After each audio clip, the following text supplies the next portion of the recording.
No matter what position you are in, no matter how high up you are, no matter how low, no matter how liberated you think you are, you will always be subject to some kind of slavery. And no, I'm not talking about the American slavery or, where you're literally being stolen and sold. No, the type of slavery that we are subject to now is very, very different. And it's a type of slavery that has always existed and I believe will always exist. But the best way to avoid it is just by being aware of it. Before I start this video too deeply, I just want to mention that I am doing a new format for this video, largely because I think that it's easier to edit. I think that it's a little bit more fun for me, and I think that I overall can just produce more by doing this. So let me know if you like it. I think that it'll work out pretty well. You're not going to be able to see my beautiful face in this, but you will be able to see me solving a Rubik's Cube. So that's pretty fun. I mean, you get some sort of cool visual. Yeah, it's just, I don't know. I'll start the video now. But yeah, so we will always have some sort of chains. Even as Ye, formerly known as Kanye West, once said, 400 years later, we bind our own chains. And again, it's not like transatlantic slavery. That's not what I'm talking about here. I'm talking about selling your soul, becoming a slave to marketing, and just generally being a loser. And here's the thing, you might not even think that you are a slave to anything, but it's just because you become so familiar with the chains that you bear that you don't even care anymore. Like, it doesn't even matter to you, but it should. And here's why. The less chains that you have, the less weight you have on your back, and the more that you can move in the right direction. Now, one of the first ways to do this is actually by reducing the amount of desires that you have. Now, I could talk a lot about like luxury, sense pleasures, all those, and I will get into that later in this video, but I could also dedicate an entire video. I could dedicate my entire channel talking about reduction of sense pleasures. But right now I want to talk about reducing your desires.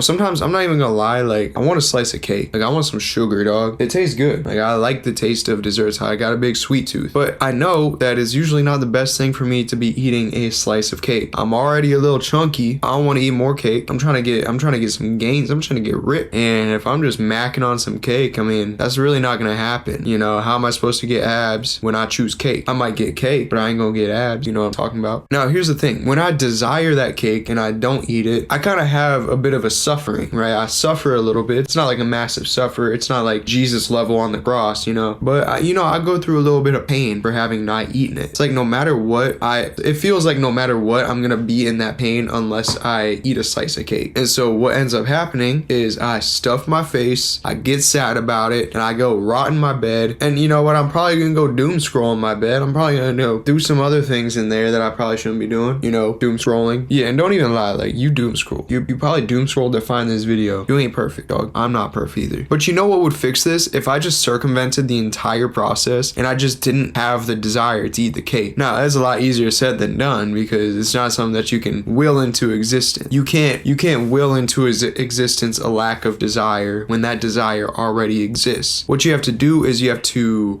cut off the desire at the root. Because here's the thing, all of your desires are a chain reaction. So when you give into one of your desires, there's going to be another desire that you have to fulfill. You either have to choose to fulfill that desire or cut it off right there. Because the problem is the more that you give into your desires, the stronger those desires are going to feel. The harder it's going to be to cut them off. So for example, if I don't want to desire cake, then I probably shouldn't be watching videos of people making dessert. Like if I wasn't doom scrolling already, then I wouldn't have seen a video of some dude making a dessert and I wouldn't have even thought about cake to begin with. I wouldn't have gone down that spiral. I also shouldn't be around people who are eating a bunch of junk food and be eating a bunch of cake because then I'm just going to create excuses for myself. I'm like, oh, they're all doing it. They're all partaking. And it becomes normal. It becomes normal to fill yourself with poison. So just try not to normalize the poison. Like alcohol. I mean, if you're around a bunch of people that are drinking a bunch of alcohol, guess what, brother? You're going to want to drink some alcohol too. I mean, that's just the way it is. And I'm not even saying that you should be like antisocial or asocial, but you should be mindful of the people that you are around. If the people that you are around are actively partaking in the vices that you no longer want to partake in, maybe consider taking a break from those people until you believe that you can get your vices in order. And sometimes you can't. Like, look, I used to smoke weed, but I don't anymore. So I avoid people who smoke weed who I know are going to be smoking weed,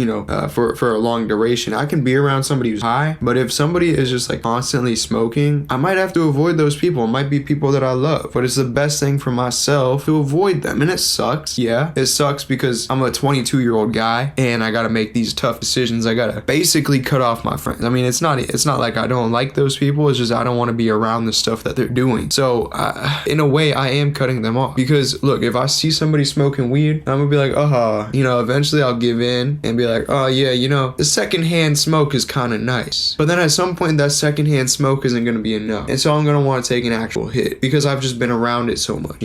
I've just become desensitized to it. But that's the problem, is all of those small breakings of your good habit will lead to the bigger breakings of it. And that's just gonna lead you to bigger desires, and it's gonna lead you to more suffering. So just find the root of your desire and cut it off, because the root of the suffering is the desire. There's probably some like infinite regression here. Like, I'm not even saying to blow up the whole world, because the only way that we can not suffer is if we are not alive. The only way that we can not have desires is if we're not living. We gotta have life.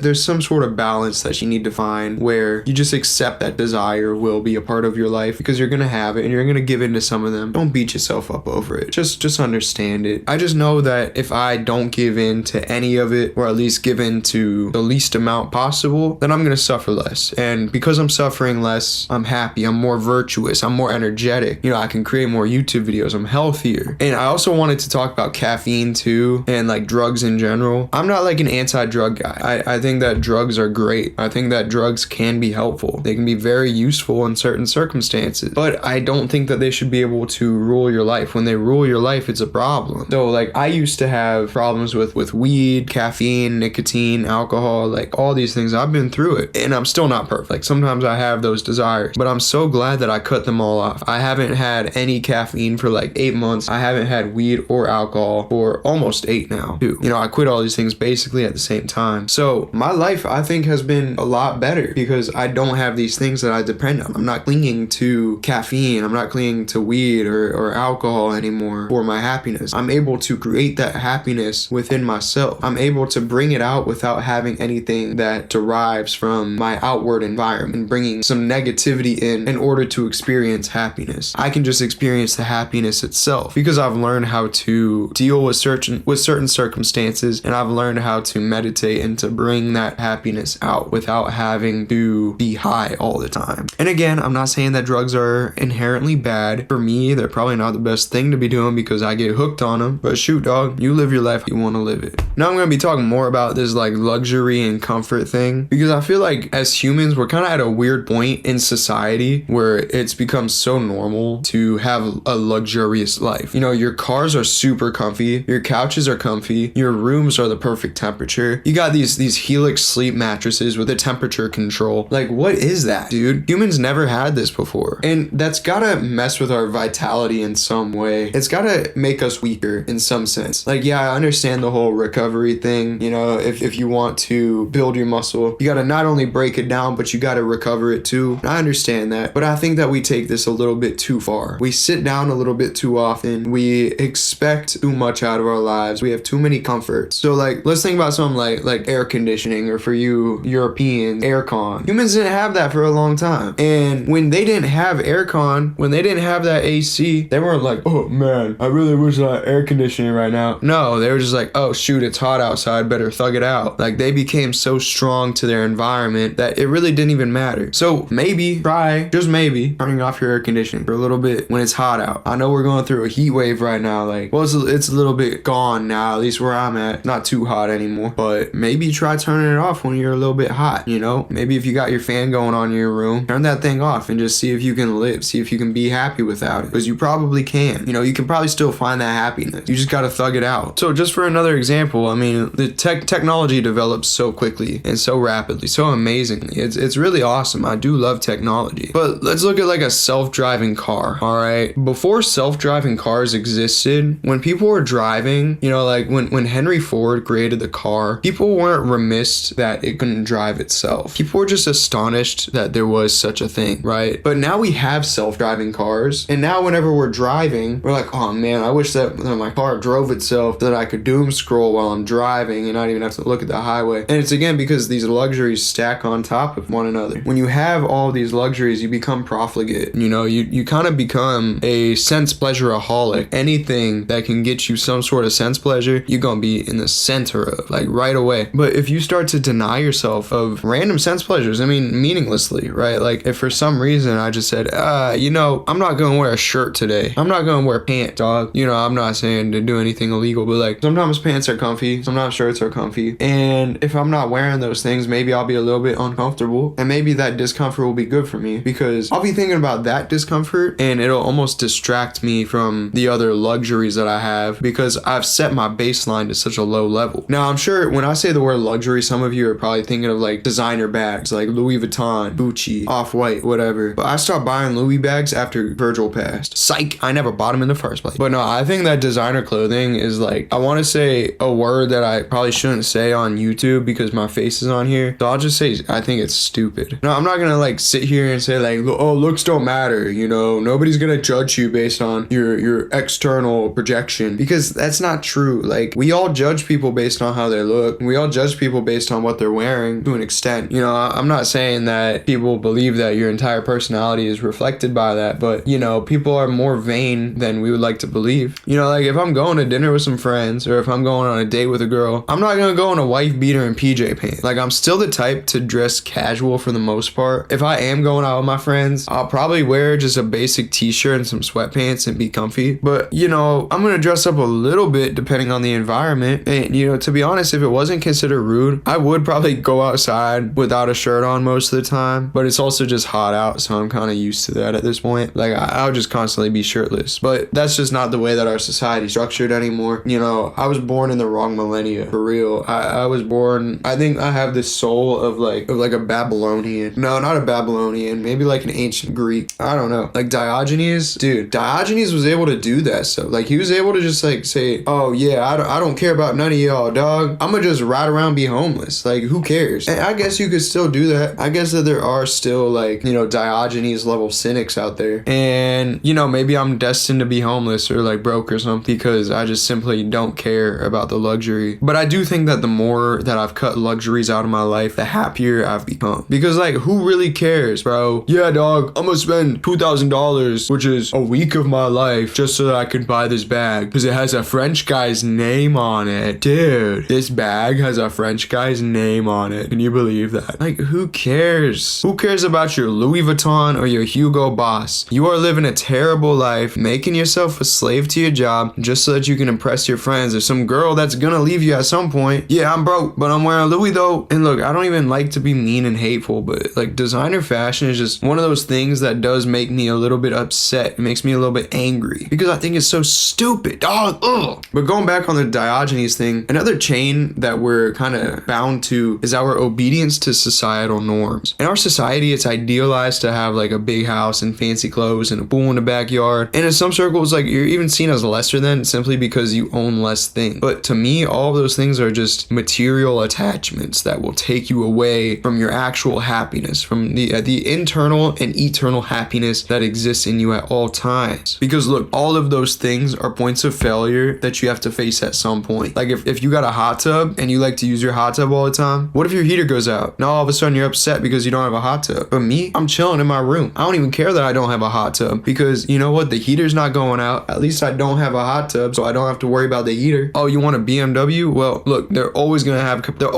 problems. You're always gonna have to take it into the shop, spend like 10 grand on it, dog. I own a Subaru Crosstrek and I've never had to get anything repaired on it because it's a Subaru. I love these Japanese cars. It ain't got no luxury. It got Apple CarPlay. It's got CarPlay. That's pretty luxurious to me. And look, because all of these things are gonna go out, you're gonna have more time working at that job that you don't want to be at. You know, you're gonna have to spend more time away from your family and your kids and your cat and the life that you actually want to be living, just because you decided to have that little external pleasure because you said, oh, I can't live without it. I can't live without it. I can't live without a hot tub. I can't live without a jacuzzi. I can't live without a BMW. Yes, you can, dude. It's so easy. It's so easy. You can just sit around and be happy. And when you're happy, you're gonna be helping people. You're gonna be nice. You're gonna be a good person. Because I'm not saying like it's impossible to be a good person while you're unhappy, but I think that if you are a happy person, it becomes a lot easier to be a good person as well. It becomes a lot more motivating to go out and do like charity work, volunteer, to spare some cash for some random dude, right? To just do those small nice things because you're not all stressed out about your own problem. You're not justifying to yourself that you haven't helped other people because, oh, I got my own problems to deal with. No, dude, I ain't got no problems because I ain't created none of them. I have created zero problems in my life. life, I got nothing to solve. So I'm gonna help solve other people's problems. At least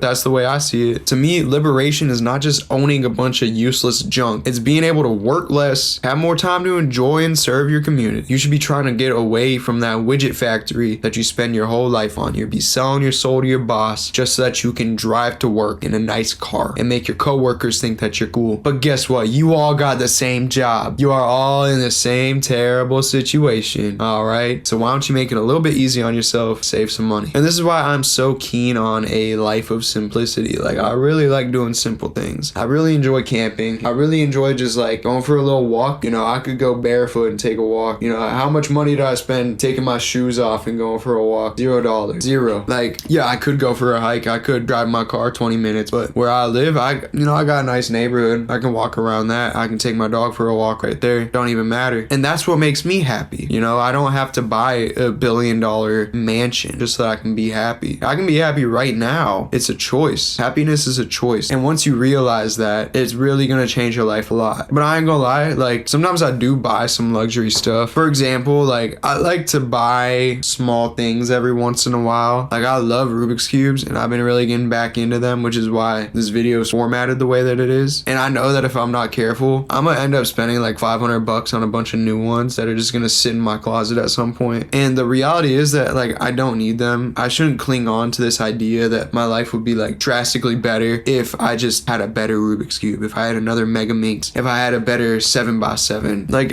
it's really not gonna improve my life that much. And by the time that I get used to it, I'm just gonna be back at the baseline where I was before I bought that thing. All this to say that the attainment of happiness and peace, it is an internal battle and not an external one. The external goods are just distractions from the self and the internal struggles. And you end up losing your ability to tap into that inner peace, to really do some of that internal work. Oftentimes, these desires can end up with unethical behaviors and lack of foresight. For example, when I was 18, I was quite the little F-boy. I ain't gonna get into too much detail, but I'll say that I got into some relationships that I probably should not have. You know, I was a good-looking kid. I worked around a bunch of girls, and I had my own apartment, so I often had girls over. I also had a cat. Girls love that. Now, the problem was that I never really wanted to commit. I never really wanted a committed relationship. I just had the desire to feel physical pleasure, and that desire led me to making some bad decisions and partially ignoring the emotional needs of the girls that I was hanging out with. Now, I'm gonna admit that I did not really understand emotions because of the way that I was raised, but not the way that I was raised, but like certain things that happened to me when I was younger. But I'm not gonna be using that as an excuse, okay? So now, long story short, I learned from those experiences that when your physical pleasure includes another person, you should spend a lot more time checking in with that other person. Make sure that you guys are on the same page, because I thought that I did proper communication. Like, I thought that I was talking to these girls and being like, hey, I don't want anything, you know, it's just, I'm just chilling right now, and you're chilling with me. And we came to that agreement. But, you know, I learned something about girls is that maybe this is just relationships in general, and I'm just like, I don't know, I'm just a little neurodivergent or something. But I didn't realize that, like, that was subject to change, because the whole time I thought we were on the same page, and these girls would be like, I want something more with you. I'm like, no, dude, like, I'm trying to build myself up. So I stopped getting into relationships like that, which are like dependent on self or sense pleasures. And now I've kind of come to the realization that the only valuable relationship for me is one that's spiritually fulfilling. If it's not spiritually fulfilling, I'm just not going to get into the relationship. Now let's pivot to another topic. All right, we tend to base our notion of personal success on what other people think. Now, if I were to ask myself, like, what would show to other people that I am successful, I'd probably think of something like buying a nice car or owning a big house. But when I ask myself what I think success is, I more so think of spiritually fulfilling things like charity or just being there for my friends. Like, I don't need all the flashy stuff to see myself as a successful person. I just need to make sure that the world is a better place, better than I was born into. And if I can contribute to that, I'll see myself as being successful. And if that's my definition of success, what would happen if I were to chase the pleasure of financial prosperity? Well, I'd probably have less time to actually be successful according to my own definition. Maybe I would do something like Jordan Belfort and go and scam a bunch of people, because he was a scumbag, dog. Y'all worship him. He was a scumbag. And I do that all in the name of receiving validation from other people. So in turn, I would lose virtue by trying to visually demonstrate my virtue to other people. It's backwards. We live in a backwards world, dog. And yeah, I really used to think this way. Like, only a few years ago, my main goal was to buy a mansion, own a bunch of cars, travel the entire world in a yacht or some rich crap like that. And I chased this life lifestyle, dude. I lived in Phoenix, Arizona, worked in Scottsdale. Like, that was what I was around. I thought that was what was a good life. But eventually I realized that it's just not meant for me. I was involved in real estate for a little bit, and if I had continued doing that, I would have contributed to the worsening of the economy that the real estate investors have created. Like, do you see what a terrible situation we are in right now? You guys understand that the economy sucks and it's hard to establish yourself ethically as a young guy? I could go on a whole rant here about how I think that real estate investors are killing the American dream, but I'll spare you from that for the sake of time. So just to say, while I have been up financially, you know, I've been there. I've been pretty well off before, and I've done it myself. And I felt like I was at the top of the world. You know, it always felt like something was wrong. I knew that I was screwing people over because I